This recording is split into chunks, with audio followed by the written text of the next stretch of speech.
Bueno, pues en esta ocasión tengo el placer de entrevistar al doctor Miguel Álvarez de Mon. Bueno, voy a dejar que él se presente y que nos cuente su trayectoria y los proyectos que tiene entre manos. Hola, buenas tardes, Mariana. Encantado de estar contigo esta tarde y de participar en tu canal.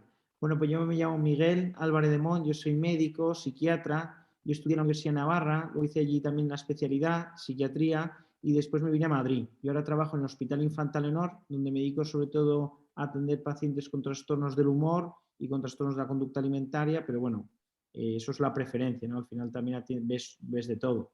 Y luego también soy profesor asociado en la Universidad de Alcalá, donde pues hago investigación conjunta con el hospital, porque suele ser investigación traslacional, quiere decir que reclutamos pacientes en el hospital y luego estudiamos distintas variables en el laboratorio. Y después también doy clases en la facultad porque la verdad es que la docencia me encanta. O sea, me parece, en mi opinión, docencia, investigación y clínica, en mi opinión, cuando van de la mano, puede ser un poco más exigente y difícil a lo mejor más de conciliar, pero en mi opinión se enriquecen y se fortalecen una a la otra. Entonces nosotros, sobre todo, la investigación que hacemos, también hemos hecho redes sociales, pero creo que eso hoy no es el tema. Lo que hemos hecho nosotros del sistema inmune, sobre todo en depresión, lo que hacemos es que reclutamos pacientes con depresión mayor, comparamos con controles sanos, entonces son lo más parecido posible en todas las características, salvo en el hecho de haber desarrollado un episodio depresivo. Y lo que estudiamos en el laboratorio, pues con compañeros de distintas disciplinas básicas, lo que estudiamos son distintos parámetros, ¿no? Sobre todo inmunológicos y luego pues un poco las distintas células del sistema inmune, monocitos, linfocitos T, H17, T reguladores, etcétera. También todas las citoquinas que producen estas células y luego también pues cómo interaccionan, cuál es la interacción de estas células del sistema inmune, de estos componentes del sistema inmune que son las citoquinas, pues con el resto del cuerpo, ¿no? Sobre todo pues con la microbiota intestinal y cómo esto afecta al cerebro y cómo de alguna manera puede favorecer o no la ansiedad y la depresión. Estupendo, bueno, y en primer lugar vamos a hablar sobre cuáles son los trastornos mentales que tú más ves en consulta, que son más prevalentes actualmente en las diferentes etapas de la vida. Bueno, pues ahora este vídeo lo grabamos en octubre de 2021, entonces claro, hay que tener en cuenta que era la realidad del último año y medio, casi 2 años, hasta muy marcada por la pandemia. Entonces nosotros habitualmente en adolescentes, bueno, en urgencias, por ejemplo, en el hospital, en las guardias era muy raro ver adolescentes, muy raro, vamos, una vez al mes, dos, y en urgencias. Sin embargo, durante la pandemia ha aumentado. En consultas también la demanda de atención por la población infanto-juvenil, ¿no? Por población adolescente en consultas también ha aumentado. Entonces yo diría que sobre todo lo que ha habido son problemas de adaptación, que a lo mejor no es un cuadro clínico concreto, ¿no? Que puede tener distintos orígenes, pero se ha manifestado en cierto desbordamiento emocional. Entonces eso desgraciadamente sí que se ha traducido en un aumento de las autolesiones, de las ideas autolíticas, pero al final lo que son los cuadros clínicos, ¿no? Lo que más prevalece, lo más frecuente en la población adolescente suele ser o los trastornos de conducta alimentaria o el TDAH. Pero ya te digo que durante la pandemia lo que ha habido es un aumento claro de las autolesiones, ¿no? Muchas veces detrás lo que podía haber era una depresión, un trastorno, yo diría más bien trastorno adaptativo, ¿no? Pues con crispación familiar, unido a, bueno, pues a confinamientos, que tienes que estar en tu habitación o en tu casa, te quitan todas las actividades extraescolares, te quitan todas las cosas que habitualmente te protegen. Entonces yo diría que han sido más como trastornos adaptativos. Ya, y por ejemplo, en personas de mediana edad, ¿cuál, Claro, eso en tú adolescentes. regularmente, tú regularmente qué trastornos ves más prevalentes en nuestra sociedad, ya independientemente del COVID, Pues de lo entonces causado por el COVID? en población adulta, afortunadamente, lo más frecuente, digo afortunadamente porque tiene mejor pronóstico, lo más frecuente es la ansiedad y la depresión sin lugar a dudas. Esto es lo más frecuente, ¿no? Y normalmente suelen ir de la mano, ¿no? O sea, que también es raro que haya un cuadro ansioso puramente ansioso y es raro que haya un cuadro depresivo puramente depresivo, ¿no? Normalmente las dos cosas están un poco entremezcladas. Y luego yo es verdad que en la consulta, esto es lo más frecuente, y luego además yo en la consulta, como 2 días me dedico a trastornos de la conducta alimentaria, pues también veo anorexia, bulimia, y luego también yo veo que eso es no todos los hospitales lo tienen, pero en el Infanta Leonor también vemos obesidad mórbida. Obesidad mórbida también, Sí. también está dentro del programa de trastorno de la conducta alimentaria. Y luego, pues de alguna manera, como los estudios que hacemos es sobre depresión mayor, pues yo es verdad que me envían para que yo valore y evalúe y si considero oportuno, si cumple los criterios de inclusión y quiere participar, etcétera, también entonces yo al final también estoy un poco marcado por esta línea de investigación, entonces veo mucha depresión. Vale. ¿Y qué factores del estilo de vida, de la alimentación, en general del ambiente, se está mostrando a nivel científico que están más relacionados con estas patologías? Bueno, pues yo creo que si vamos a adolescentes, ahí lo que influye mucho en los trastornos de la conducta alimentaria es muchas veces los inputs que vemos, es decir, ahí, de cierta manera, la idealización de la figura corporal, las redes sociales, no por las redes sociales en sí, sino por el contenido que uno visualiza en las redes sociales. Quiero decir que da igual que lo visualices en redes sociales, o sea, si tú ves mucha figura corporal idealizada, pones mucho el foco ahí, eso suele ser un factor de riesgo. Esto ya se ha visto, yo me acuerdo que ya en la década de los 90 se veía con el consumo o la lectura de revistas de moda o de revistas de adolescentes en las que siempre la figura corporal está en primer plano. Eso es un factor de riesgo para desarrollar trastornos de la conducta alimentaria.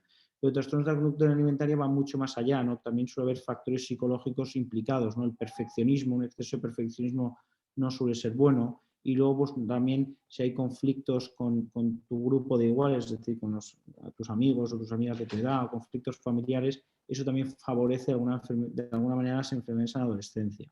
Luego, por supuesto, también hay factores que afortunadamente son minoritarios, pero también hay factores heredados, ¿no? Que esos digo que afortunadamente son minoritarios porque esos no los podemos cambiar.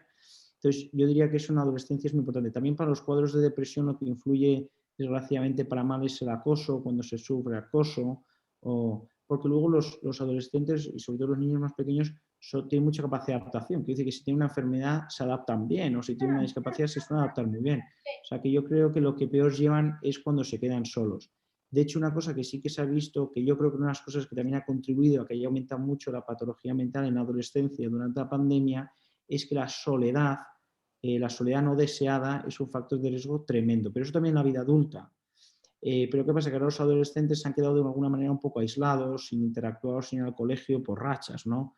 Entonces es verdad que la soledad es un problema que normalmente afecta más a personas mayores. De hecho, yo diría que sí que se ha visto que uno de los principales factores de riesgo para tener ideas de suicidio, cuando uno tiene un cuadro depresivo, uno de los síntomas más peligrosos es la soledad y la desesperanza.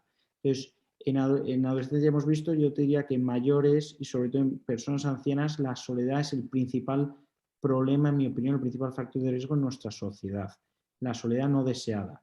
En Reino Unido, por ejemplo, que Pero es si un es país donde estoy... deseada, no es mala.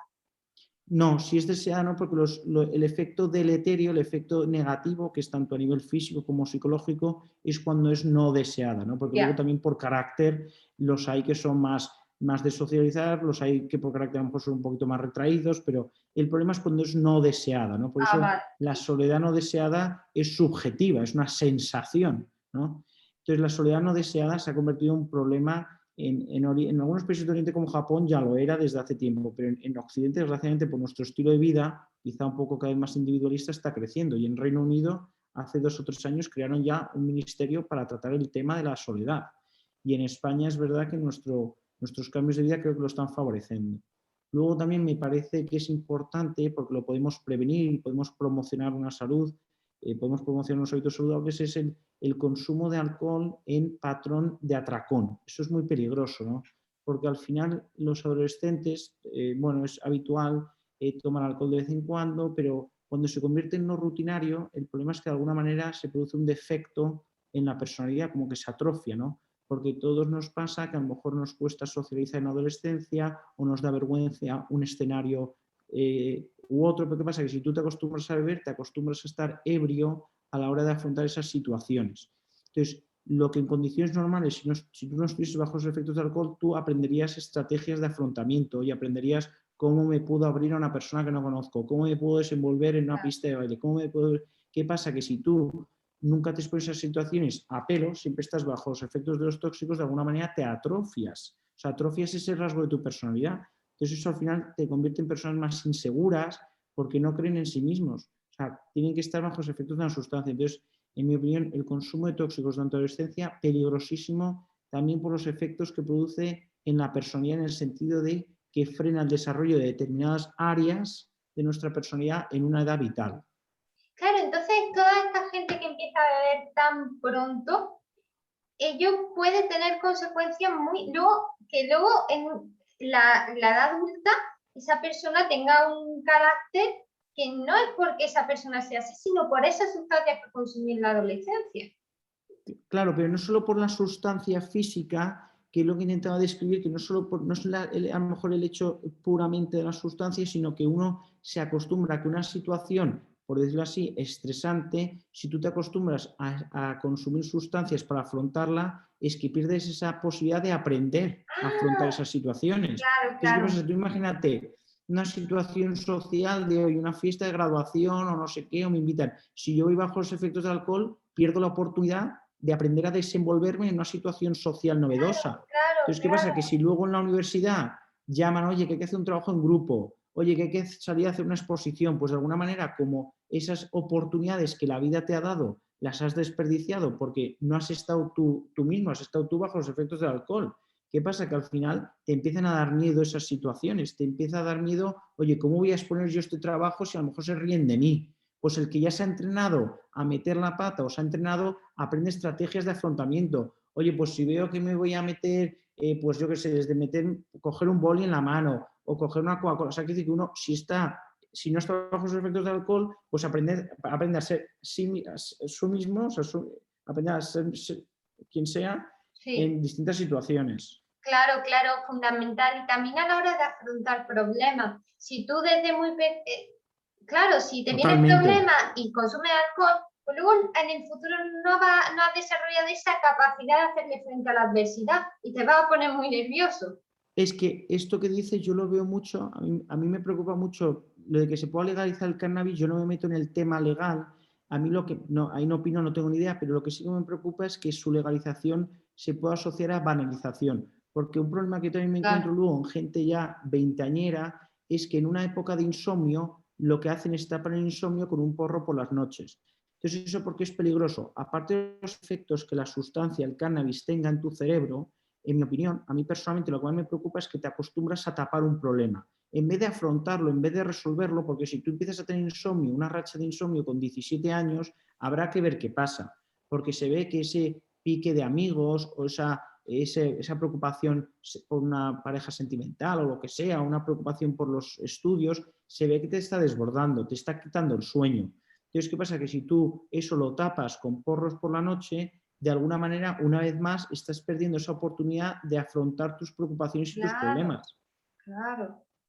Sí, totalmente. Y bueno, ¿qué factores tú ves del estilo de vida actual, del medio ambiente, de la alimentación, todo esto, que es también, a ver, que la evidencia científica lo muestra, aumenta más el riesgo de depresión, de trastornos mentales que tú ves a diario? O sea, dentro de las enfermedades mentales hay algunas que son más susceptibles o sea, son más susceptibles de los factores ambientales, ¿no? Quiero decir que los factores ambientales juegan un papel mayor en algunas enfermedades que en otras. Por ejemplo, en algunas enfermedades del trastorno del espectro autista o enfermedades psicóticas, normalmente esas son más neurodegenerativas, esas son más del neurodesarrollo, es decir, que ahí suele haber más factores más biológicos o hereditarios implicados. Entonces, de alguna manera, podemos incidir menos. Aunque, por ejemplo, en temas psicóticos, en enfermedades del espectro psicótico, el cannabis es un trigger, o sea, es un disparador para el que tiene una predisposición. Quiere decir que el cannabis no es que cause psicosis, sino que dispara el riesgo de Sí, el psicosis en gatillo, aquellas sí. personas exacto, en aquellas que tienen predisposición. Pero desde luego que todo lo que tiene que ver con nuestro estilo de vida sí que va a influir mucho en todos los cuadros ansiosos y depresivos. Entonces ahí, por ejemplo, creo que nosotros la época en la que nos ha tocado vivir es una época muy tecnológica, que eso es maravilloso, quiero decir, Internet nos ofrece muchísimas ventajas, Sí. muchísimas oportunidades, pero creo que hay una cosa muy extendida como el tener una televisión o el ordenador en tu cuarto, el tener en la mesilla de noche el iPad o el teléfono móvil, que en mi opinión son un error porque sobre todo en adolescentes hace que retrases la hora de acostarte. O sea, a lo mejor te metes en tu cuarto, pero ante tanta posibilidad de estímulo te acabas durmiendo muy tarde. Y eso de alguna manera afecta mucho a la calidad del sueño y cuando la calidad del sueño se deteriora, eso sí que es un factor de riesgo tremendo para hacer cuadros de ansiedad y cuadros depresivos. Entonces yo diría que el horario, o sea, un horario ordenado, Claro, es de las cosas que más nos protegen. claro, porque la exposición a toda esa luz azul altera mucho los ritmos circadianos, tu producción de melatonina por la noche y Claro, y eso, encima te excita. Normalmente suele sí, ser cosas sí, de sí. recompensa inmediata, porque antes mucha gente o muchos teníamos una costumbre que no sé, yo creo que no sé, a mí mismo me está costando mantener, que es la de leer antes de dormirte. Pero claro, leer no Sí, yo suele ser lo una hago. recompensa inmediata, entonces de alguna manera o sea, tú estás activado desde el punto de vista cerebral, pero es una activación muy distinta a la de las WhatsApps o Instagram, etcétera, Ajá. que son de recompensa inmediata. O sea, es unos circuitos totalmente distintos, ¿no? Mientras que una cosa puede favorecer el sueño, la otra la perjudica. Y yo creo que aquí una población que está más afectada son todos aquellos que tienen una susceptibilidad tipo TDAH, porque es verdad que muchos, por ejemplo, muchos adolescentes o muchos, ¿no?, de la población general nos exponemos a este tipo de estímulos tan visuales, tan de recompensa inmediata, pero está claro que no a todos nos afectan por igual. Entonces, si alguien tiene TDAH, desde luego que este mundo tan inmediato le perjudica, ¿no? Yo creo que por eso también es uno de los motivos por los que ha subido esta problemática. Y luego de Y la alimentación, una cosa que a mí me parece importante que, insistir es que siempre lo que se estudia en los estudios científicos, y es que es muy importante, son patrones de alimentación. Es decir, exacto, un que alimento no va a concreto. haber, claro, no va a haber un alimento concreto que se asocie a ninguna enfermedad, pero desde luego que no a depresión. También hay que pensar que la depresión es un fenómeno complejo. Entonces, ¿qué pasa? Que muchas veces detrás del patrón de alimentación está la alimentación, pero además muchas veces está lo que hay detrás de la alimentación. Quiero decir, si tú comes dieta, imagínate un patrón de dieta mediterránea donde hay comida variada, pero además prevalece o tienen un importante protagonismo frutas, verduras, vegetales, etcétera. No solo la alimentación que tomas es más sana que si lo comparas con un estilo de vida de comida basura, de ultraprocesados, etcétera. O sea que no solo la comida es más sana y además eso, obviamente somos lo que comemos, sino que además lo que hay detrás normalmente es una cultura del esfuerzo en un sitio, mientras que en el otro patrón de alimentación lo que también suele haber es una cultura de un esfuerzo menor o de optar por opciones más sencillas, ¿no? Entonces, ¿qué Una pasa? Que, persona que decide comprar comida saludable, de prepararse las verduras, de prepararse las legumbres, claro, pues es que ha y eso pensado. normalmente, ¿qué pasa? Se asocia a que esa persona suele estar más concienciada con su salud. Entonces, ¿a qué se va a asociar normalmente? O sea, ¿qué se asocia si tú comparas personas con un patrón de alimentación tipo dieta mediterránea versus personas con un patrón de dieta más occidentalizado, más procesados, ultraprocesados? Pues si tú estudias sus patrones, sus hábitos saludables, lo que haces es que unos pues cogen más el ascensor, otros suben más por escaleras, unos fuman más, otros fuman menos, etcétera. Por eso digo, no es que sea que, oye, seguir un patrón de dieta mediterránea te hace fumar menos. Pues no es que sea un mecanismo de causa-efecto, sino que normalmente se asocia Se a una asocia, es un forma de conjunto vida. de hábitos saludables que te protegen. Claro, y al final, si es que muchas veces yo creo que si cogemos la nevera de cualquiera de nosotros, la nevera dice mucho de nosotros. O sea, digo, porque Sí, va a y eso decir siempre si, lo digo yo, sí. Mm. claro, es que va a decir, si eres de los que va a la compra, si opta por coger lo último, oye, en el Opencore que esté debajo de casa, última hora, una lasaña para meter en el microondas, ¿no? O sea, que por eso digo que es que dice mucho también porque suele haber unos hábitos detrás de eso. Ajá, ajá, Y eso ajá. es lo que hay que entender, que en medicina y desde luego que en psiquiatría pocas cosas son monocausales. O sea, de hecho, normalmente es multifactorial. Entonces, ¿qué pasa? Que ese es el tema, ¿no? Por ejemplo, el consumo de cannabis, porque a veces también es muy peligroso, porque normalmente el consumo de cannabis se asocia a consumo de tabaco, alcohol, o sea, etcétera, ¿no? Y normalmente si uno tiene una vida más desordenada, también probablemente haga menos deporte, etcétera, Mm. etcétera. Sí, totalmente. Y así si pudiera describir también cuáles son los grupos de alimentos, ¿no?, que más se asocian a salud, a mejor salud cognitiva, mejor salud mental, y cuáles son los grupos de alimentos que peor podrían también por su efecto en la microbiota, por todo esto. Pues ahí claramente, claramente, además digo que ya hay estudios consistentes que tanto para evitar incluso trastornos de la conducta alimentaria, pero digo que la dieta mediterránea previene trastornos de la conducta alimentaria, ahí el tamaño del efecto quizás sea menor, que en la prevención, el papel que juega, por ejemplo, en ansiedad y depresión. En depresión se ha visto y en deterioro cognitivo muchísimo. O sea que un patrón de dieta mediterránea se asocia, tiene un poder protector frente a la posibilidad de desarrollar trastornos de conducta alimentaria, pero sobre todo frente a desarrollar depresión y deterioro cognitivo. Mientras que un patrón de dieta, lo que llaman western, o sea, más occidentalizado, donde predominan los procesados, los ultraprocesados, se asocia más riesgo de depresión. O sea, esto es clarísimo y sobre todo es consistente. No es que sea un grupo, sino que es que además, o sea, no un grupo de investigación, sino que varios grupos de investigación de distintos países, ¿no? Y de hecho también es verdad que es que lo que también se ha visto, y además esto se ha publicado en las mejores revistas de psiquiatría, es que las enfermedades cardiovasculares, el síndrome metabólico, la patología cardiovascular más ictus, o sea, ictus, infarto, etcétera, tiene factores de riesgo muy comunes con depresión. Es decir, que de alguna manera la depresión, a día de hoy sabemos poco del papel que juega la inflamación en la depresión, cada vez vamos sabiendo más, eso es también una de nuestras líneas de investigación, pero lo que está claro es que la depresión tiene muchos factores de riesgo en común con el infarto, el ictus, la diabetes mellitus, etc. Por eso, ¿qué pasa? Que también si tú, digamos, echas mucha leña al fuego, normalmente ese fuego no solo va a producirte patología cardiovascular, sino que como comparte factores de riesgo también favorece la depresión. Claro, y además me llama mucho la atención cómo ahora el Alzheimer se está llamando la diabetes tipo 3. Por ejemplo, bueno, es que es verdad que, relación. es que la diabetes al final afecta, eso afecta mucho, entre otras cosas, a la microvasculatura, ¿no? O sea, a la irrigación, a los pequeños vasos. Entonces, ¿qué pasa? Que igual que está el pie diabético, pues es que al final nosotros tenemos en el cerebro, sobre todo la irrigación suele ser a través de arterias pequeñas. Es decir, que está la carótida, luego tiene la arteria cerebral, pero digamos que son principalmente luego a través de pequeñas arterias. De hecho, si tú tienes mala irrigación, al final, cuando muchas personas de 60, 70 años, o a lo mejor 80, lo que hacen son demencias vasculares. O sea, que es que o sea, está claro que la patología cardiovascular es un factor de riesgo tremendo para deterioro cognitivo, pero ¿por qué vía? Pues normalmente por la vía de que afecta mucho a la vascularización.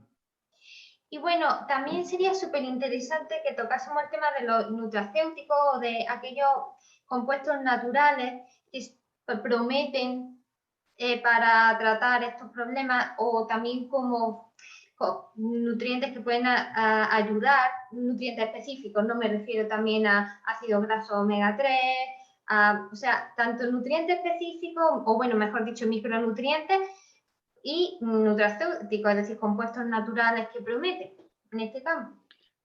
Bueno, pues eso, o sea, me parece muy importante, pero sobre todo antes, con tu permiso, doy una pequeña explicación de cuál es un poquito, o sea, una explicación sencilla, pero también para entender que esto no es por magia, ¿no? O sea, que el sistema, o sea, nosotros somos, los seres humanos somos seres multicelulares, es decir, somos seres que tenemos muchísimas células y las células están por todo el cuerpo. Y las células son microorganismos vivos, quiere decir que comen y secretan cosas. Entonces, por eso también es importante lo que comemos, de alguna manera, es el alimento de nuestras células. Entonces, ¿qué pasa? Que estas células además se comunican unas con otras. Quiere decir que normalmente cuando tienes afectada una zona del cuerpo, normalmente repercute sobre otras, ¿no? Aunque es verdad que el cuerpo tiene sus mecanismos para mantener la homeostasis. Quiere decir que si tienes un daño en un determinado... Entonces, ¿qué pasa? Que al final nosotros en el intestino tenemos todos tenemos kilos de bacterias y tenemos alimentos en distintos estadios de procesamiento, ¿no? O sea, están ya un poco digeridos, pero entonces, ¿qué pasa? Que nosotros esas bacterias que tenemos en el intestino, nosotros lo hemos estudiado mucho en nuestros estudios de investigación, si la pared intestinal se daña, ¿no? se produce lo que es la translocación bacteriana, ¿no? Ese paso de productos bacterianos, de bacterias y productos bacterianos al torrente sanguíneo, etc. Entonces, ¿qué pasa? Que si esas bacterias pasan a donde no deben y además están nutridas de manera inadecuada, estimulan las células del sistema inmune de manera inadecuada. Entonces, ¿qué pasa? Que esas células del sistema inmune producen citoquinas que viajan por todo el cuerpo y también actúan a nivel cerebral. De hecho, por ejemplo, la fiebre, que sería como un caso extremo de esta conexión, la producen citoquinas que la producen las células del sistema inmune que han sido estimuladas por bacterias o virus. Bueno, pues una asociación a lo mejor no tan fuerte, pero es la que nosotros y otros grupos de investigación hemos descrito, que a mayor translocación bacteriana pasan más bacterias, se estimulan más las células del sistema inmune de manera inadecuada y muchas de esas citoquinas van al cerebro y afectan negativamente. Y al revés, la otra vía de conexión es como en el hipotálamo, es donde se regula el sistema nervioso autónomo. El sistema nervioso autónomo tiene un componente simpático y parasimpático. El simpático, bueno, pues es de manera involuntaria, no lo podemos controlar, pero controla la frecuencia cardíaca, la frecuencia respiratoria, el ritmo intestinal. Entonces, por eso muchas veces cuando tenemos emociones intensas, ¿no?, que se procesan en el sistema límbico, que está conectado con el hipotálamo, muchas veces si tenemos, por ejemplo, miedo, euforia, nos aumenta la frecuencia cardíaca, o nos aumenta la frecuencia respiratoria, o nos cambia el ritmo intestinal, ¿no? Por eso también sentimos muchas veces con el intestino, ¿no? Aquí nos da un nudo en el estómago. Entonces, ¿qué pasa? Que en este contexto lo que comemos es importante. Y sí que se ha visto, por ejemplo, los ácidos grasos, todos los alimentos que tengan vitaminas, del complejo B, vitamina C, vitamina D, todos esos alimentos nos van a ayudar. Entonces, al final, esos sobre todo son las frutas y las vegetales, suelen ser ricas en vitaminas y además suelen tener un componente antiinflamatorio, lo cual es maravilloso. Y luego también es muy importante lo de tomar yogures y tomar lácteos de la manera más natural posible, que también se pueden suplementar a veces. Sí. Claro, y de hecho a veces se pueden complementar, por supuesto, con probióticos o prebióticos que se compran en la farmacia. Pero fíjate, a mí en ese sentido me llama mucho cómo la cultura popular, la cultura que transmiten las abuelas es tan sabia. Porque no sé si tú has tenido esta experiencia, pero yo recuerdo de pequeño que ya mi abuela me decía que típico era cuando tenías que tomar antibióticos que afectan a tu flora intestinal porque matan la bacteria, pero matan la buena y la mala. Ahí por lo menos mi abuela siempre me decía, mi abuela no había estudiado medicina ni enfermería, mi abuela siempre me decía, toma yogur, porque de alguna manera es impresionante cómo ya tenía esa experiencia de que los antibióticos, aunque sean buenos porque se utilizan para matar un virus o una bacteria que te está haciendo daño, ¿qué pasa? Que también mata al resto de bacterias, entonces afecta a tu flora intestinal. Entonces me parecía interesantísimo. Y luego también además es importante, yo creo, hablar sobre cómo los alimentos de origen vegetal integrales, ¿no?, la fruta, la verdura, la legumbre, los frutos secos y los cereales integrales y demás, la fibra que contienen hace que tenga una mejor, que tu intestino sea menos permeable, es decir, Claro. que las uniones entre las células epiteliales sean más fuertes. Hay y eso evita, pues, eso que entre esa translocación bacteriana y todo ello. Es que estos alimentos, yo creo que por estar menos procesados, por ser más naturales, pues al final son muy respetuosos, o sea, digo, son muy respetuosos con nuestro organismo. Y Los claro, frutos toda esa secos, fibra fermentable da lugar a que tus bacterias produzcan unos metabolitos que se están viendo que juegan ese papel también importante en la salud mental. claro, yo por eso antes quería hacer esa pequeña explicación de que no es que sea una cosa mágica, sino que al final lo que nosotros comamos, si nosotros tenemos una dieta rica en estos alimentos más sanos, ¿qué pasa? Hace que, bueno, se digiere y tal, pero eso al final es el alimento de todas nuestras bacterias que viven en nuestro tracto gastrointestinal, porque al final la microbiota son todas esas bacterias que de manera fisiológica viven en nuestro tracto gastrointestinal, en nuestras cavidades, en nuestra piel. Entonces, ¿qué pasa? Le estamos dando alimento bueno. Entonces, por eso, al final, comen las bacterias, procesan y también producen, ¿no?, secretan productos bacterianos. Y esos productos bacterianos es que no son inertes, al revés, interactúan con el resto del cuerpo, interactúan, por ejemplo, con las células del sistema inmune. Entonces, eso sí que se ha visto que porque eso se interactúa con las células del sistema inmune, entonces según qué producto bacteriano sea, estimula de una manera u otra a las células del sistema inmune. Y de hecho nosotros lo que hemos visto es que cuando hemos estudiado pacientes con depresión, participantes sin depresión, vemos que los pacientes con depresión mayor lo que tienen es más secreción de determinadas citoquinas, ¿no? Por ejemplo, nosotros hubo un paper que fue de citoquina de interleuquina 17.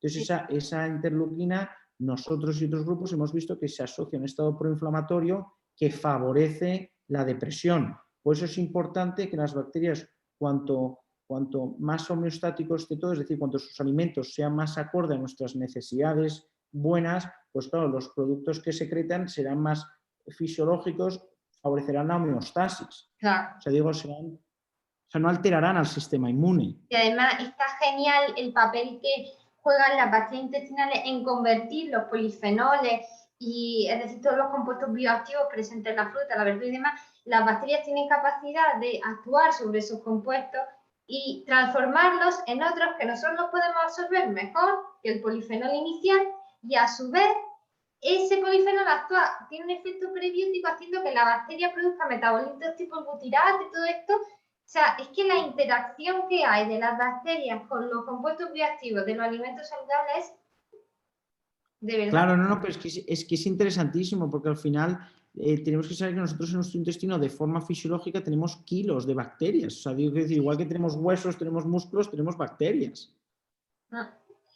Y porque también se están publicando muchos trabajos en los que se está administrando, por ejemplo, suplementos de curcumina a pacientes con trastorno de la depresión, o también se están utilizando plantas con potencial adaptógeno para el tema de la ansiedad, tipo ashwagandha, o también hay otra rhodiola. En fin, toda esta serie de plantas naturales, compuestos presentes en las plantas. ¿Cómo ves tú esto? O sea, yo ahí creo que en medicina yo creo que hay que ser cautos en el sentido de que lo nuevo, yo creo que hay que estar abiertos a nuevas opciones terapéuticas y aparte creo que la investigación es muy importante porque a veces, ¿cómo vamos a avanzar? Pues a veces probando, ¿no?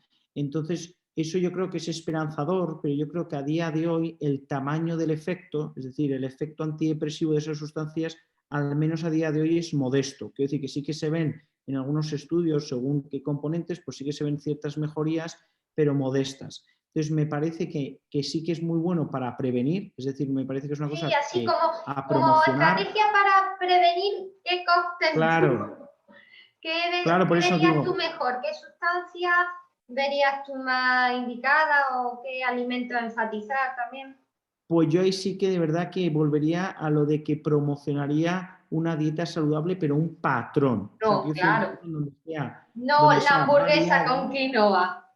Claro, por eso digo que un patrón que sea variado, o sea, un patrón variado, pero donde predomine además la fruta, porque aparte también de alguna manera, si tú te empiezas a acostumbrar a tomar de postre fruta, también acostumbras al paladar. Yo, por ejemplo, Claro. no sé si tú tomas café, que por cierto el Sí. café, el grupo de seguimiento de la Universidad de Navarra, el grupo SUN, también ha visto que hasta 6 cafés al día son buenos, tienen un Pues buen yo me tomo efecto. 6 cafés al día y ya vamos. Pueden ser descafeinados, ¿eh? Te Ah, digo que a sí, muchos yo tomo pueden ser café de descafeinados, de tueste natural, de todas estas cosas, de pero arábiga, el sí. café no sé tú cómo lo tomas, no sé si tú lo tomas con azúcar, pero yo me No, yo acostumbré a solo, no. solo, Ah, agua y solo, café. bueno.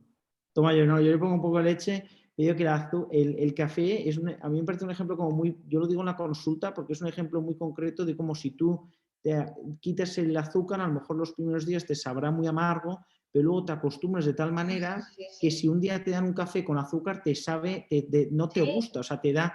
Entonces, ¿qué pasa? Que me parece importante el patrón de alimentación porque si tú de alguna manera te acostumbras a tomar de postre un yogur o una fruta, aparte el día que tomes tarta o que tomes un dulce así, es que te hará sentir pesado, o sea, que de alguna manera no sea ni siquiera lo que te pida el cuerpo. Entonces, eso, por eso me eso. parece muy importante adquirir hábitos, ¿no? O sea, esto es como el que se va a la cama de lunes a viernes. Bueno, a mí me hace mucha gracia las personas mayores que están súper acostumbradas a despertarse a las 6:30. Imagínate, Como a las 6:30 yo es que todavía. soy una vieja joven, no una joven vieja, No, no sé pero cómo decirlo. pues eso es maravilloso. O sea, lo bueno de los hábitos es que luego el cuerpo casi que te lo pide, ¿no? O sea, el Sí, cuerpo sí, sí, sí, sí, sí, suena sí. el despertador y es que se despierta fácilmente. Pues de alguna manera nosotros tenemos que hacer que optar por un patrón saludable, pero de tal manera que el cuerpo nos lo va a pedir y el cuerpo lo va a Sí, agradecer. sí, Entonces yo totalmente. creo que, por ejemplo, pues desayunos, hombre, pues algo que sea también ameno a cada persona, ¿no? Pero yo creo que ahí en España tenemos la buena costumbre de las tostadas con aceite de oliva y tomate, que dice, pues eso, por ejemplo, es un desayuno muy bueno, ¿no? Y luego pues evitar el snacking, ¿no? Evitar, pero Claro, también sí, porque muchas sí. veces el snacking también lo bueno es que si lo evitamos, creo que no solo porque evitemos comer eso, sino que también lo asociamos a fuerza de voluntad. Nos tenemos que acostumbrar a retrasar las recompensas. O sea, creo que también es que crea una cultura más saludable en todos los Sí, sentidos. sí, es que, vamos, son además productos que tienen una composición especialmente diseñada para Sí, engancharte. sí. Entonces, lo No, mejor no, es no eso es. probarlo. Y acostumbrar a tu cuerpo a lo bueno y disfrutar de las cosas saludables. Vamos, Y yo el luego, sabor de un caqui, el sabor chirimoyo, el sabor de un mango, eso es inigualable. Y luego también, por ejemplo, para trabajar o para estudiar, mejor agua que un refresco. Hombre,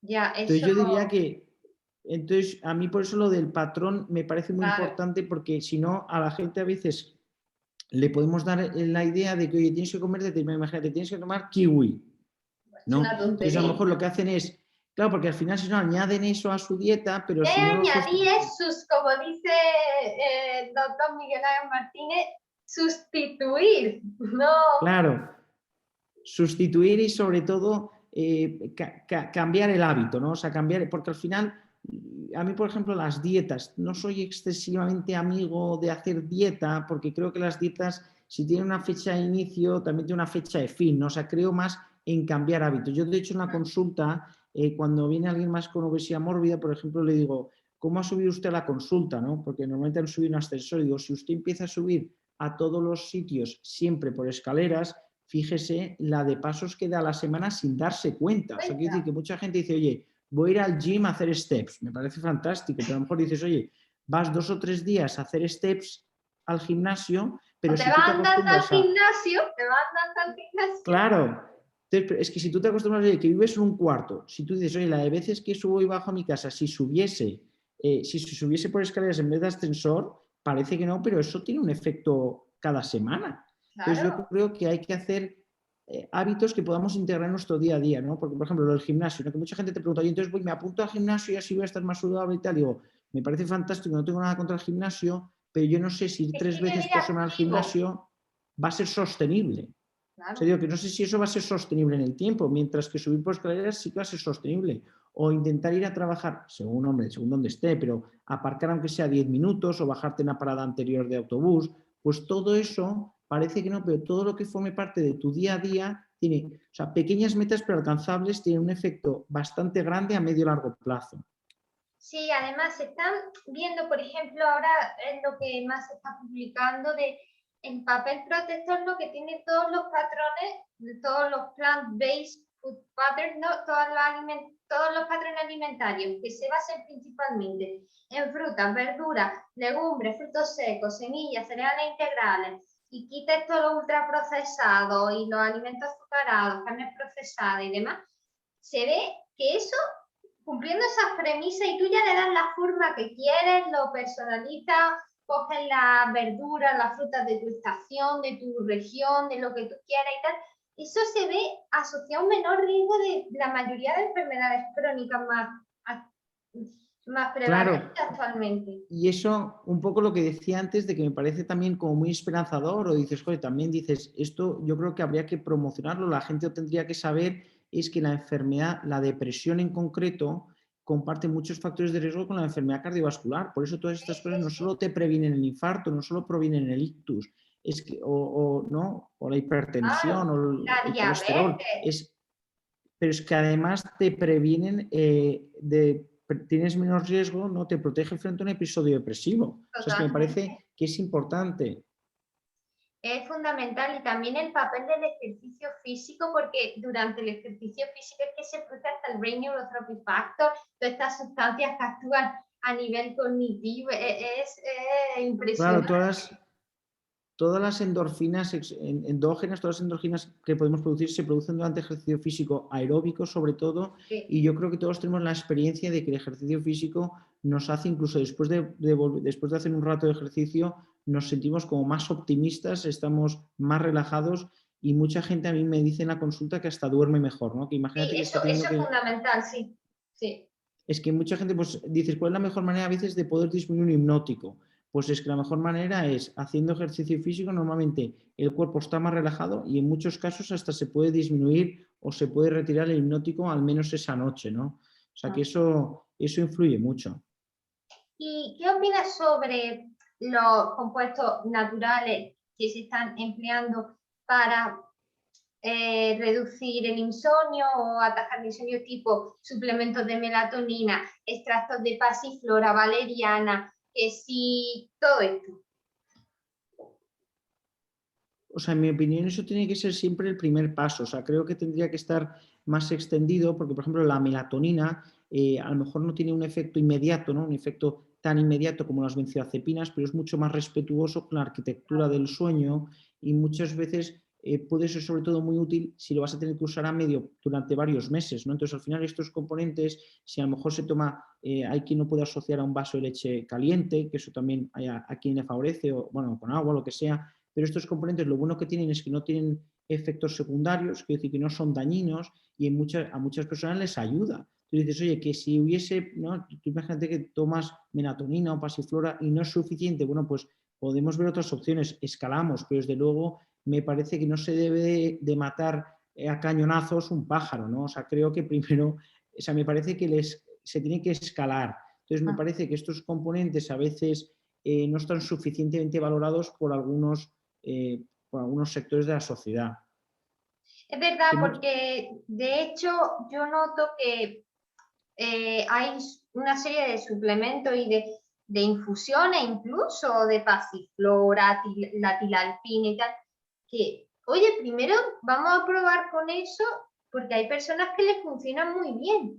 claro, Obviamente que esto no sea un sustituto de los hábitos de vida saludable, es decir, no te estés con la televisión hasta las tantas, no hagas deporte, cuida tu ritmo circadiano y puede que con esa ayuda de una infusión o de un extracto natural te vaya bien.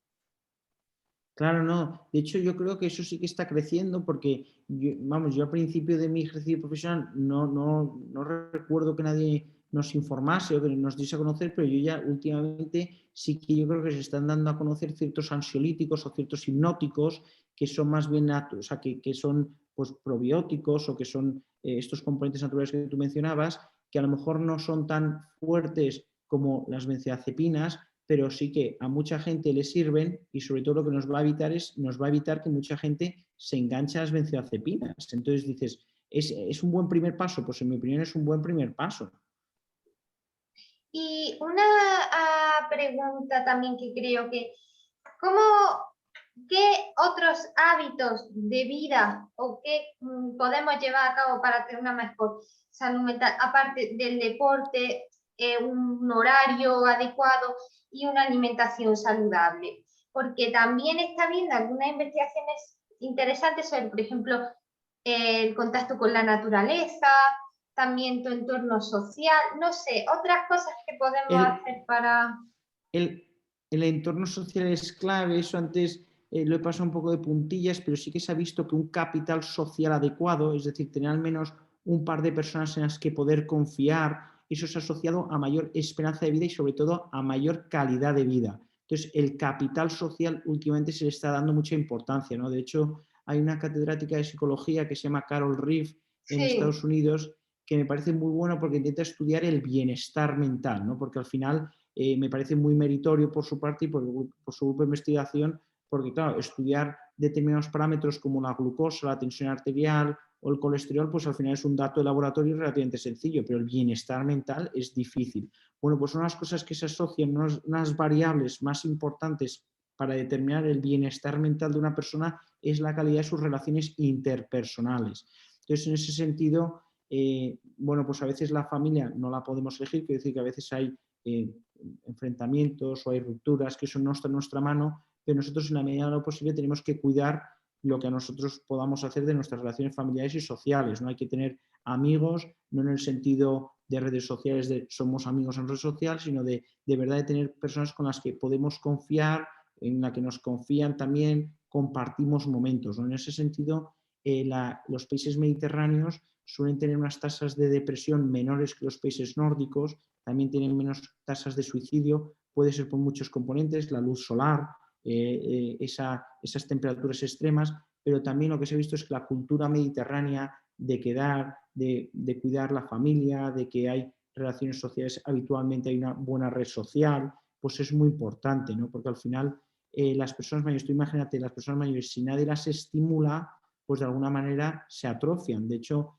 lo bueno de tener una conversación con alguien es que te activa, también tenemos neuronas espejo, si alguien nos sonríe, nosotros sonreímos, que son pequeños chutes de autoestima, ¿no? Pequeños chutes también hormonales, ¿no? Que también favorecen nuestra alegría, nuestro bienestar. Entonces la interacción con personas es fundamental, la interacción con gente que nos quiera, fundamental. Entonces yo creo que hay que favorecer las relaciones sociales y las relaciones familiares, intentar ser cohesionados. Sí, O sea, yo que eso de creo la que... relación... Porque a veces lo natural a veces no lo podemos controlar, ¿no? Que si has nacido en un país nórdico, pues entiendo que no te vas a mudar a un país mediterráneo porque tenga más luz, ¿no? Pero Bueno, eso o de hecho, sí. o sí, ¿no? Pero no me meto, ¿no? Pero ahí clásicamente, otoño, por ejemplo, era una estación del año que se asociaba más a melancolía, donde personas con trastorno bipolar solían hacer descompensaciones depresivas, que bueno, luego también como hay tanta luego luz artificial y como luego hoy en día, digamos, con nuestra vida actual esos efectos ya se han ido diluyendo, ¿no? Ya no son tan intensos, pero eso era una descripción clásica. Y algo que me llama mucho la atención es que se están publicando trabajos sobre el efecto positivo que tiene la salud en tener un propósito en la vida, lo que los japoneses Bueno, llaman el ikigai. eso también, o sea, en Carol Reef son 6, otro es propósito en la vida, ¿eh? O sea, esto no lo habíamos hablado, no está preparado, pero son 6 Sí, sí. variables, otro es propósito en la vida, ¿no? Porque de alguna manera, si nosotros llevamos el timón de la vida, bueno, esto ya siempre se ha dicho lo de si tienes un porqué, logras averiguar un cómo, ¿no? O sea, si tú tienes un objetivo, eres menos influenciable por las corrientes culturales, sociales dominantes. Entonces, ¿qué pasa? Si tú tienes un objetivo claro, normalmente vas a tener una mayor determinación para conseguir ese objetivo. Y eso, normalmente todo lo que sea fortalecer nuestra voluntad es bueno porque nos hace más capaces de renunciar a las tentaciones que nos puede ofrecer el mundo, ¿no? Entonces dices, oye, que tú tienes, si tú desde adolescente tienes un objetivo, ¿no? Te van ayudando en tu casa, en tu colegio a tener objetivos, a saber decir que no, porque también hay que enseñar a los adolescentes y a la gente a cómo digo que no. Claro, porque es muy fácil decir, si te ofrecen drogas, di que no. Bueno, pero dale herramientas.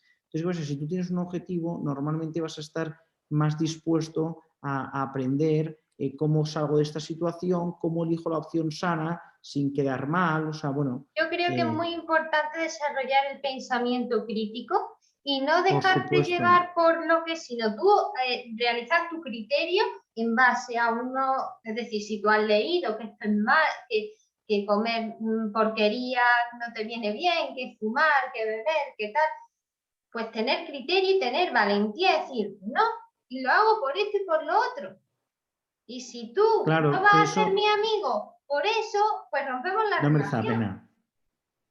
Y tener esa Si alguien no te capacidad, quiere si alguien no te quiere como eres, no merece la pena. por Pero eso, claro, pero para tener esa capacidad hay que tener una motivación, hay que tener un objetivo y entonces ya hay que aprender las maneras de conseguir ese objetivo, ¿no? Pero eso es lo que yo también diría autonomía, ¿no? O sea, nuestra autoestima depende obviamente en gran medida de los inputs que recibimos de nuestros familiares y amigos.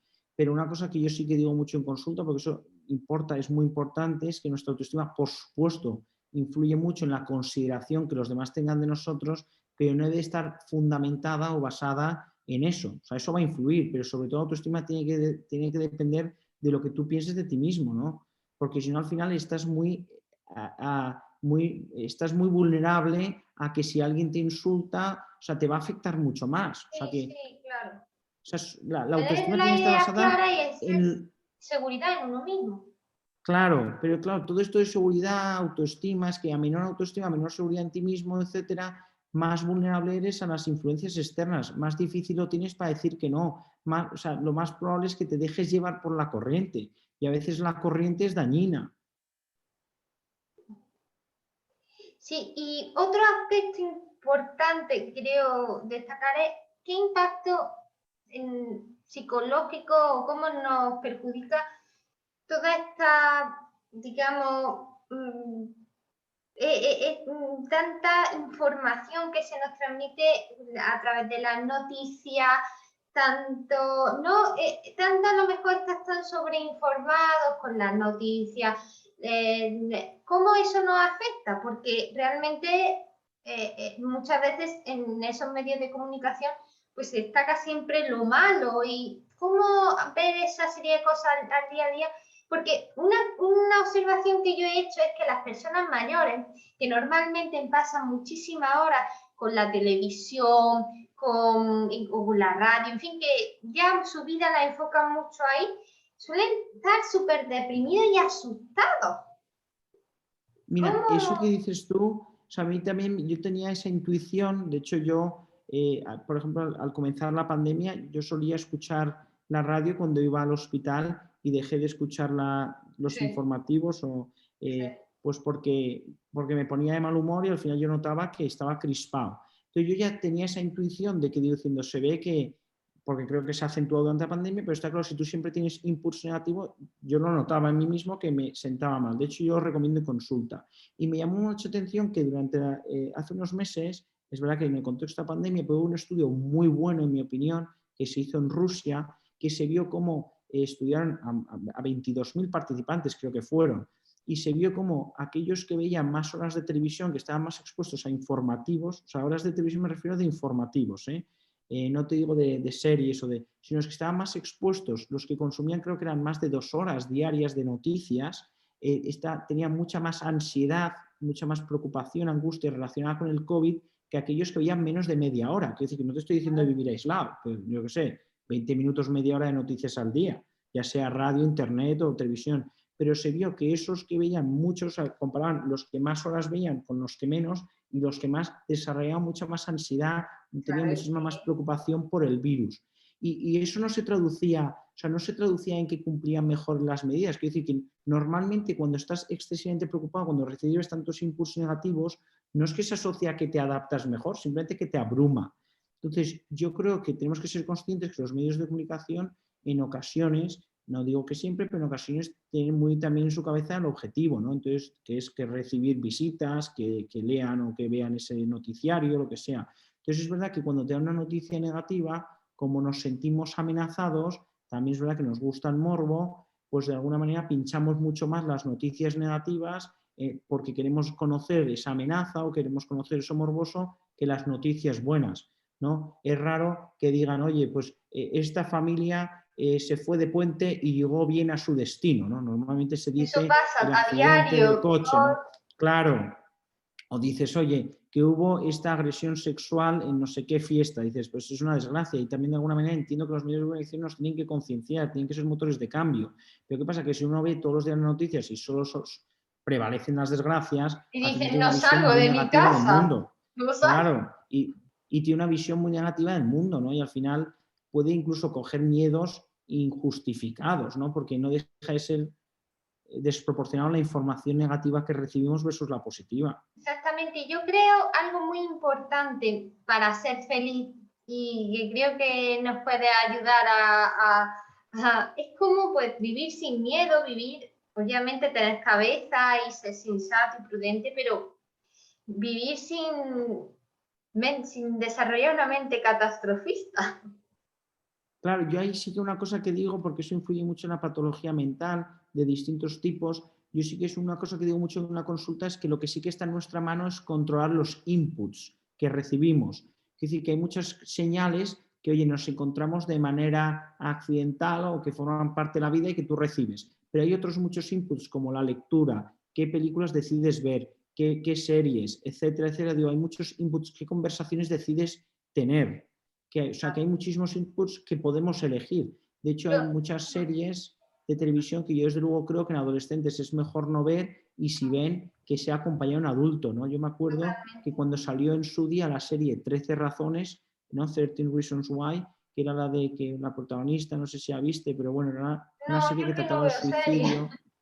Bueno, pues esa serie yo la vi porque mucha gente me lo comentaba, ¿no? Porque la protagonista al final de la temporada se suicida. Bueno, el hecho es que esa se vio que adolescentes que veían esa serie solos versus adolescentes que la veían acompañados de un adulto, ¿no? Ya sean sus padres, lo que fuese un adulto. Bueno, pues aquellos que lo veían solos les afectó mucho más y acudieron luego mucho más a urgencias psiquiátricas que aquellos que lo vieron acompañados de adultos. ¿Por qué? Porque si tú ves una serie, una película en la que se tratan temas que a lo mejor te pueden afectar de una manera u otra, tienes que tener con quién comentarlo, tienes que Claro. contar, pues porque, entonces, ¿qué pasa? Que al final creo que nosotros podemos elegir qué vemos, podemos elegir qué noticias leemos, podemos elegir qué conversaciones tenemos. Entonces, las cosas que sean negativas o potencialmente dañinas, creo que hay que evitarlas sin ir ciego por la vida, pero al menos limitarlas. A mí, por ejemplo, hace muchos años cuando era pequeña Pues veía bastante por la televisión, ¿no? Y además me acuerdo de pequeña que veía con mi madre los programas de cotilleo y cosas, ¿no? A ver, yo ahí tenía a lo mejor 10 años o 8, ¿no? Y nos veíamos, ¿no? Pues todos estos programas. Y claro, estás como metida ahí y ves la desgracia humana, esas cosas tan feas, esas cosas tan... y cuando tú, ¿no? Y yo ya dejé de ver televisión hace mucho tiempo, y cuando empiezas a cambiar eso por libros buenos, por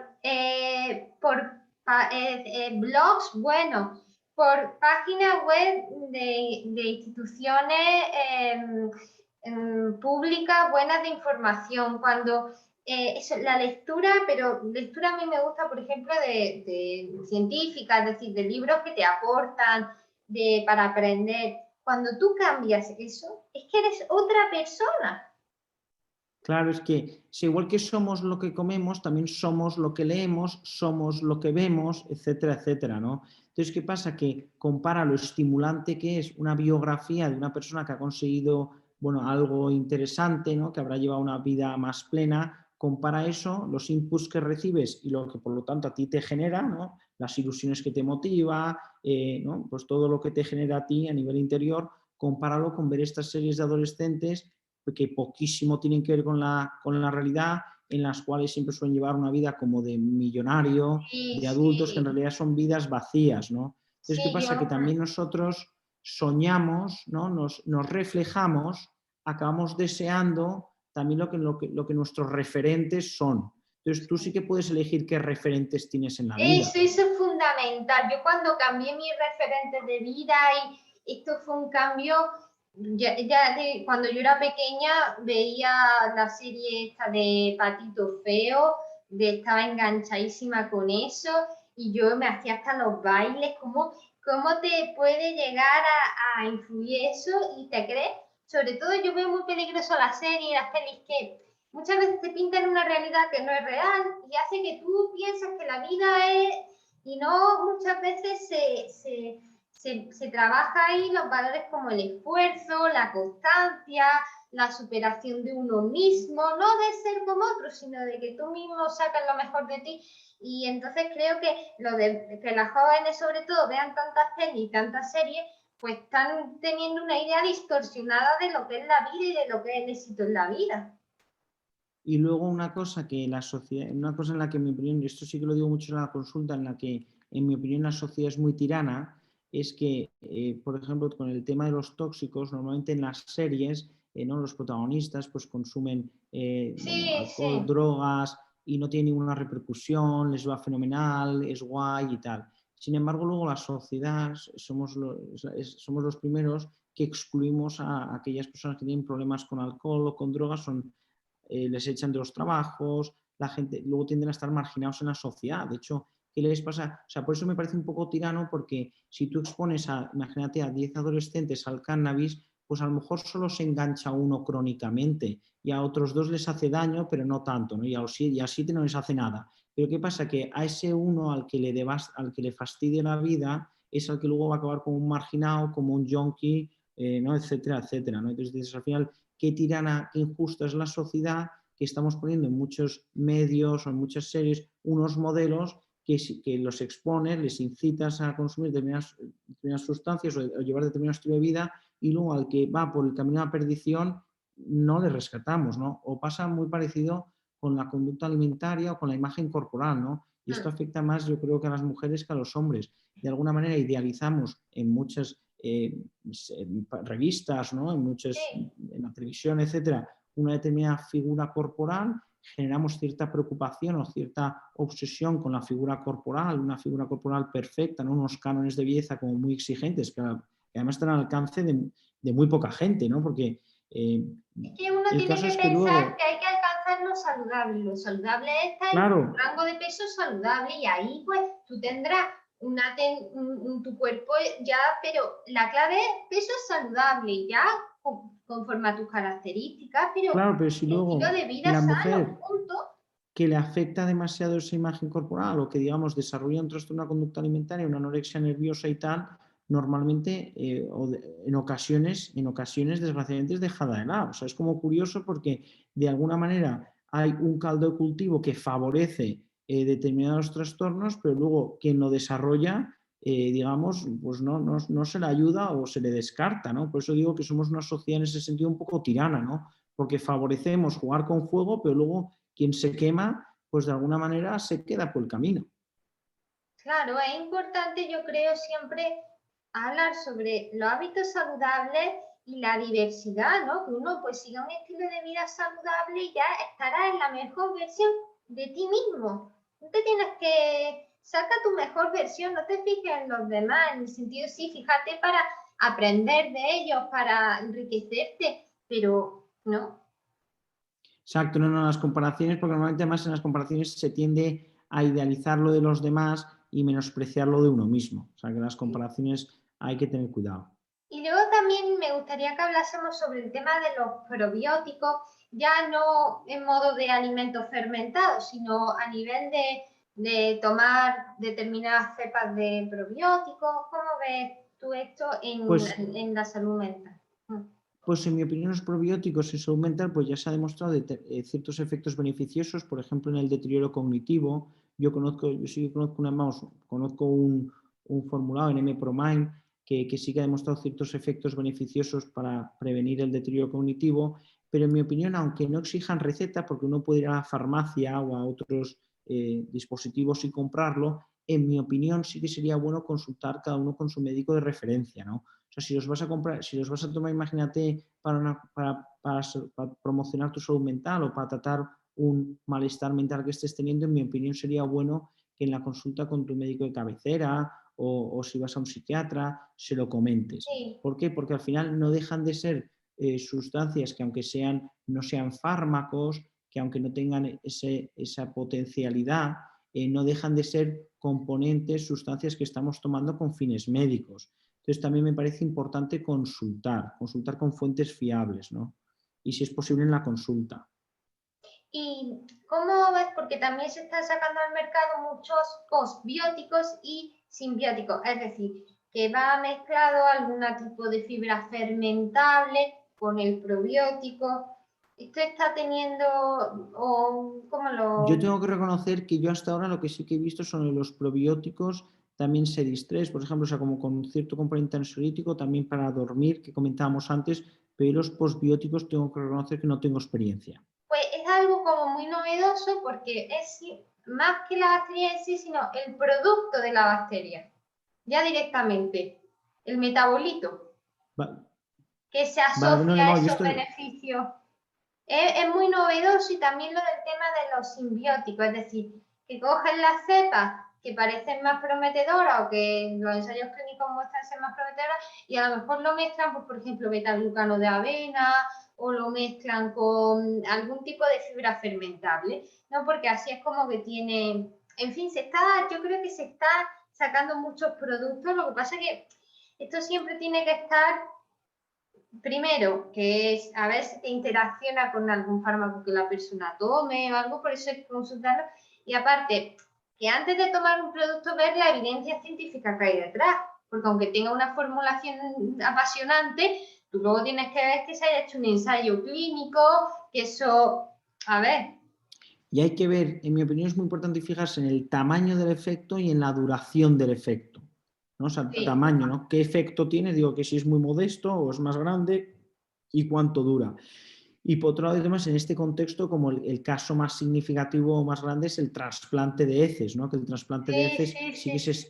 el trasplante de heces, o sea, en salud mental no está todavía, no se utiliza en salud mental, pero ya se ha visto cómo en algunas enfermedades oncológicas y enfermedades autoinmunes se está testando, porque al final sabemos, un poco por la breve explicación de antes, pero sabemos que un trasplante de heces, ¿por qué puede ser útil? Pues porque tiene un efecto inmunomodulador, ¿no? Porque al final, Claro, si claro. tu flora bacteriana está alterada y te pasan la de otra persona que la tiene bien, pues entonces favoreces que esa relación de la microbiota con el sistema inmune se normalice, ¿no? Entonces, yo sé que en enfermedades oncológicas y en enfermedades autoinmunes sí que se está probando y a ver qué pasa, ¿no? Pero yo el trasplante de heces en salud mental todavía está en una fase experimental. Ya. Y también un área que no sé, la verdad tampoco he investigado mucho al respecto sobre el impacto que tiene la polución y la falta de naturaleza sobre la salud mental. La polución sí que está, o sea, sí que ahora eso es un tema en boga, entonces todavía no hay resultados, claro, porque también en investigación hay que tener paciencia, porque los estudios mejores, ¿no? Los que te van a dar mayor evidencia científica, ¿no? Son los que también lleva años de hacer, ¿no? Al final, un estudio que tenga pocos meses de seguimiento, que se haya hecho muy rápido, pues también hay que verlo con unos ojos distintos, ¿no? Bueno, yo creo que también la fiabilidad que tienen son menores, son menores. Entonces, ¿qué pasa? Que esto de la polución en salud mental todavía está por ver, o sea, sí que muchas revistas están como animando a que se envíen artículos en esa línea y me consta que se está yendo en esa línea. Y luego lo del medio sí que es curioso porque muchas veces influye en el tipo de enfermedades que desarrollamos y en la forma de enfermar, ¿no? Entonces, ¿qué pasa? Que a veces en el medio urbano sean unas enfermedades distintas que en el medio rural. Pero también eso tiene su complejidad porque a veces también determinadas enfermedades, ¿no? Por ejemplo, imagínate enfermedades a veces psicóticas que conllevan a veces cierto aislamiento social, pues ¿qué pasa? Que a veces se ven más en el medio rural, pero también la pregunta es, ¿han acabado en el medio rural esas personas por culpa de su enfermedad? Eso sería una desgracia, ¿no? Porque eso sería que como sociedad hemos fracasado en la inclusión. Pero al final, o sea, que haya componentes ambientales que provoquen enfermedad mental todavía no se conocen, pero sí que se sabe que determinadas áreas, ¿no? Área urbana versus área rural, tienen distinta prevalencia y distintas enfermedades, pero eso no quiere decir que sea causa-efecto. O sea, que haya más enfermedades psicóticas, imagínate, más esquizofrenia en el medio rural que en el medio urbano, no quiere decir que el medio rural sea causa, o sea, favorezca o tenga más riesgo, ni mucho menos. Por eso digo que estos estudios, porque normalmente suelen ser estudios a veces incluso ecológicos, ¿no? En el que comparas unos datos con otros. Entonces, esos al final, esos estudios son los que menos evidencia tiene y de hecho lo que suelen ser es promotores de hipótesis, ¿no? En plan, oye, hemos encontrado este hallazgo. Ahora, a ver.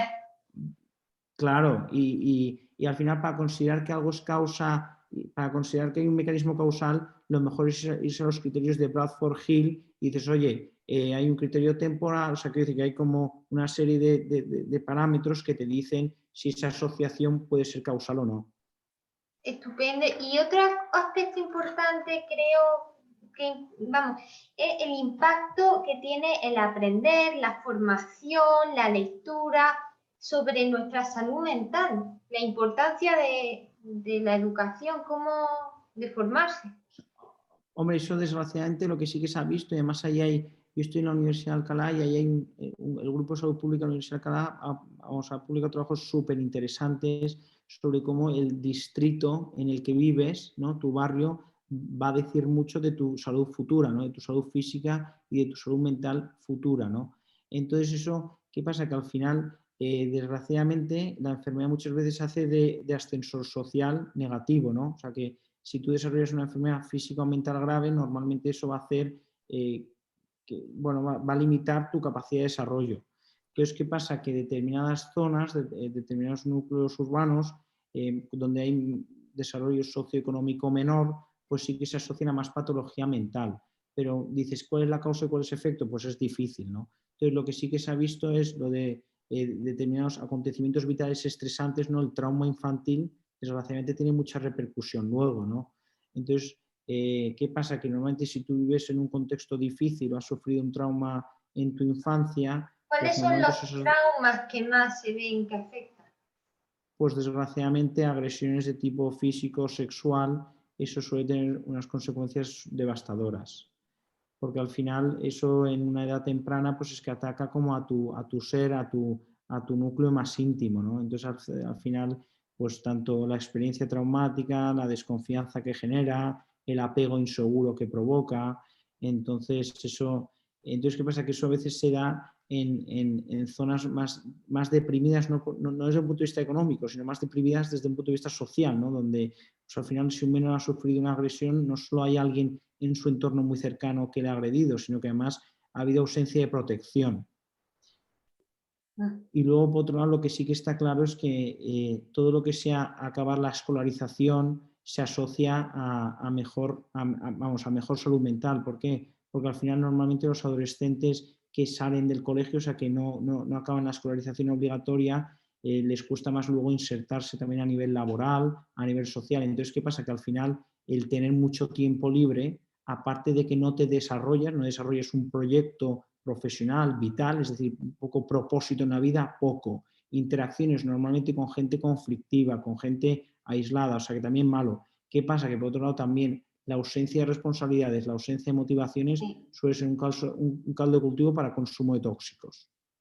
Yo les digo a los adolescentes, digo, no hay nada peor que vaguen, ¿no? Que en verano, ¿cuál es su plan? Vagar por las calles, por los parques, porque al final, si tú vagas, o sea, si el plan es merodear por parques horas y horas, es que antes o después se van a encontrar con la droga. Yo Por eso creo me que el parece verano importante que es el tengan mejor. planes. Yo creo que el verano es el mejor momento para hacerte un buen curso intensivo de inglés, de lo que sea. Y vamos, O te lo que sea, sientas. porque nosotros vamos en Madrid, todos los municipios también tienen muchísimas iniciativas y muchísimas, o sea, quien tiene interés puede encontrar un plan A guay de mí yo verano siempre me atractivo. monto algo, sí, sí. No, hay que buscarse cosas enriquecedoras, ¿no? Pero también un poco porque nos van a ayudar a tener un propósito en la vida, a Mira, relacionarnos con gente como sana, constructiva. O sea, está llegar claro a que, relacionarte con aquellas personas que tienen tus mismos intereses, que es claro, ¿no? Porque somos lo que comemos, pero también somos lo que leemos, lo que vemos en la televisión y también somos, o sea, dime con quién vas y te diré cómo eres, ¿no? Pues al final también influye mucho en nuestras relaciones.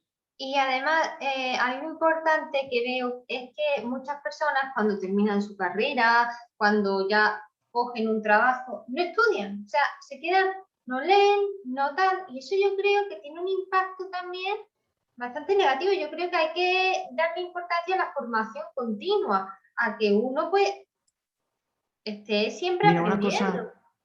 una cosa que se ha asociado, esto además, no sé si a lo mejor lo has leído, pero lo de horas de televisión, las horas de televisión, ¿no?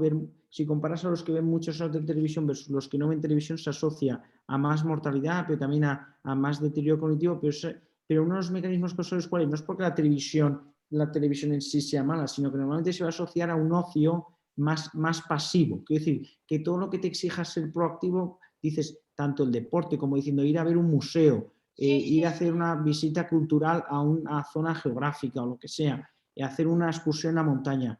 No solo es lo bueno que pueda ser la actividad en sí, sino que normalmente es que se asocia a ser proactivo. O sea, se asocia que al final estás Esa pensando, tienes palabra me tu encanta, cerebro. sí.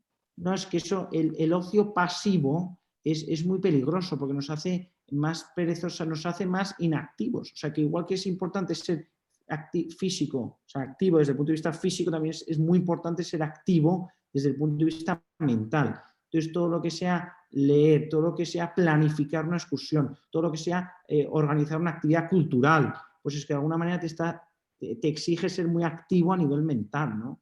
Es fundamental. Yo noté una gran diferencia en mí cuando yo, hasta que tuve 11 años, veía la televisión y dejé de verlo y de como yo montarme mis planes, mis proyectos de vida, mis cosas, y es que eso te cambia la vida, te la cambia de una manera, y yo nunca estoy aburrida, siempre se te ocurren cosas por hacer, siempre, vamos, al contrario, te faltan horas.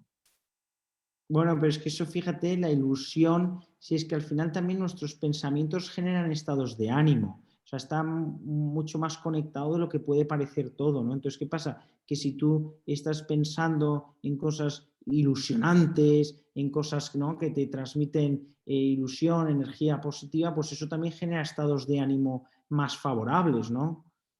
Sí, y además tenemos la suerte que con nuestra cabeza podemos, es decir, que somos dueños en gran parte de nuestra felicidad, obviamente cuando tenemos las necesidades básicas cubiertas y no nos duele nada, pero partiendo de esa premisa uno puede controlar mucho cómo se siente.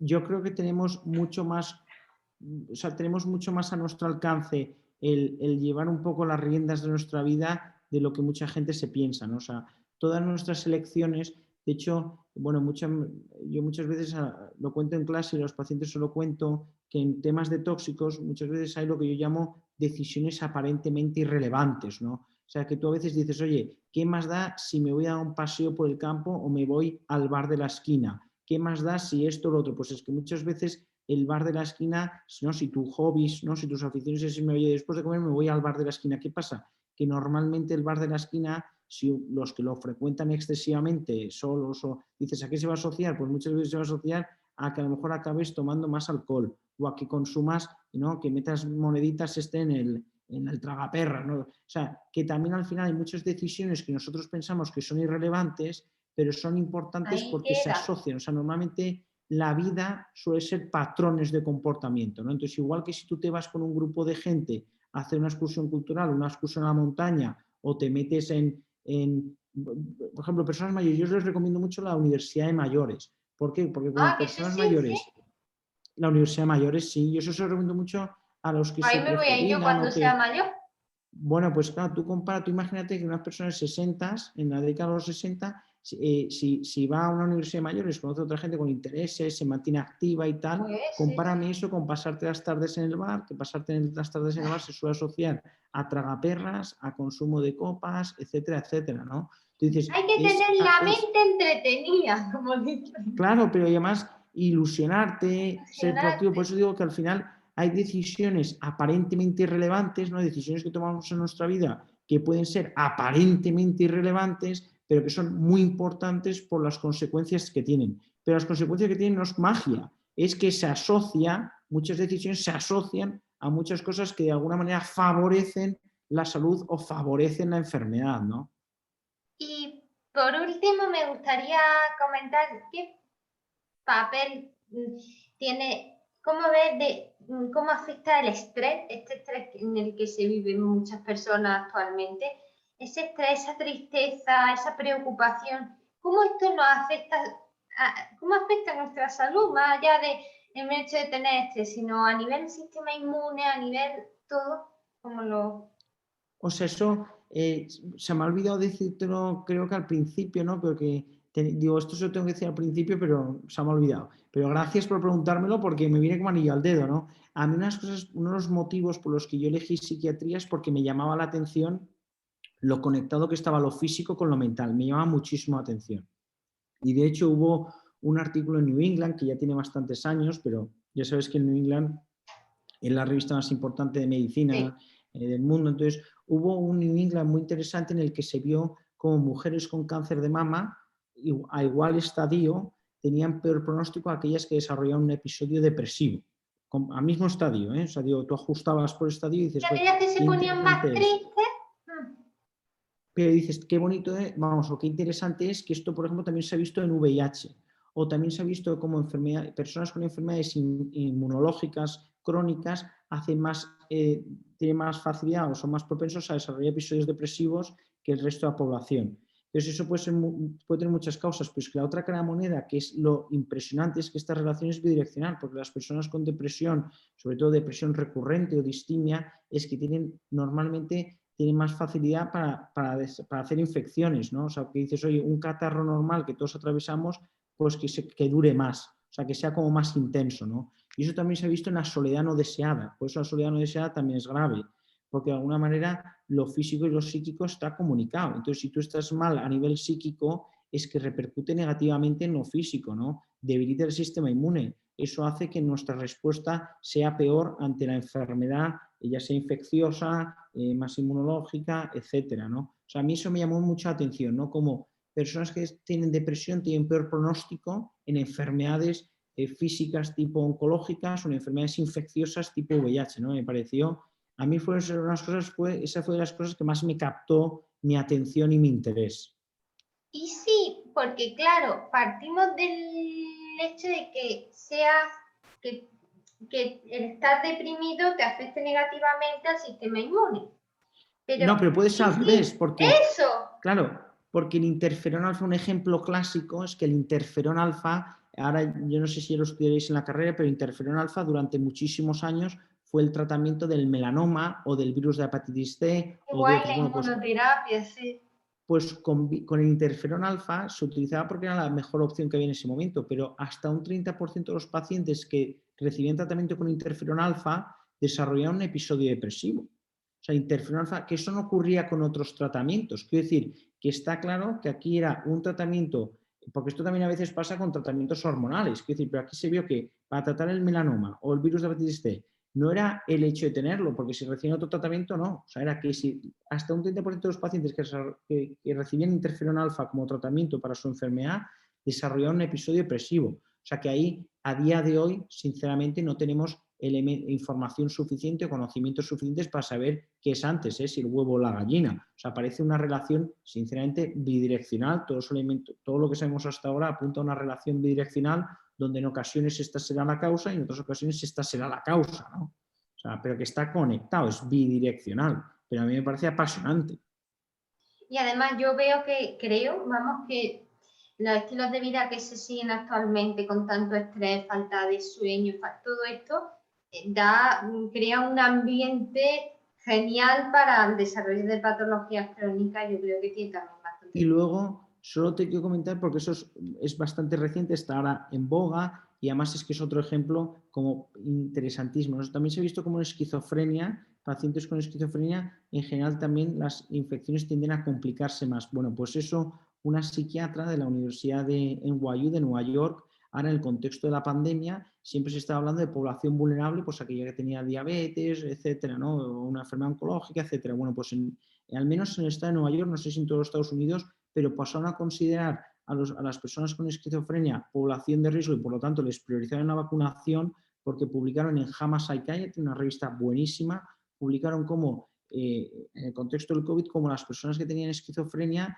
tenían un peor pronóstico. O sea, dices, factores que se asocian a peor pronóstico ante la infección de COVID, tabaco, que ya sabemos, obesidad, esquizofrenia. O sea, la esquizofrenia se asocia a peor pronóstico. No sabemos los mecanismos causales, dices, ¿por qué? Pues no sabemos, puede ser por muchas cosas, no puede ser porque se asocia a menos cuidado de la salud o a unos hábitos menos saludables o a más tabaquismo, pero el hecho es que tú ajustabas por factores de confusión y seguían teniendo más riesgo. O sea, que aunque no sepamos cómo, pero esto para mí es un ejemplo de lo interesante que es la conexión entre lo físico y lo mental, pero también es un ejemplo de cómo una investigación buena y de calidad puede tener un impacto significativo en la vida de los pacientes y en la forma de gestionar la salud, ¿no? Porque este paper, esta investigación potentísima en JAMA Psychiatry, fue la que hizo que al menos en Nueva York pasasen a considerar a estas personas como población de riesgo, o sea que repercutió en el que adelantó la vacunación de este grupo poblacional, ¿no? O sea que me parece como muy estimulante, ¿no? En el sentido de que, oye, que lo que haces puede tener un impacto positivo en la vida Porque lo real. bonito de la investigación es que esto al final tenga una repercusión social,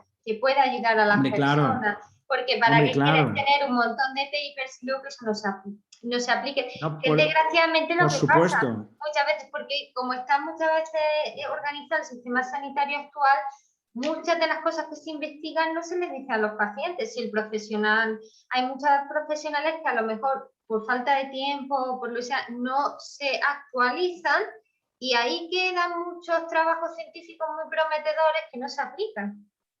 No, efectivamente es así. Desgraciadamente, como dices tú, mucha de la investigación que se hace a veces buena y de calidad, pero desgraciadamente no siempre se traduce en cambios en la práctica clínica. Pero vamos, a mí este ejemplo de la vacuna del COVID en pacientes con esquizofrenia me pareció un ejemplo súper estimulante de, oye, sigue trabajando porque esto en ocasiones se traduce en cambios, ¿no? En cambios que dices, oye, que eso ha favorecido o de alguna manera ha ayudado a mucha gente, ¿no? Eso ya te lo pasaré porque fue en JAMA Psychiatry, fue finales del año pasado, ¿no? O sea, el curso académico pasado. Sí, pues sí, la verdad que le echaré un vistazo porque suena muy interesante.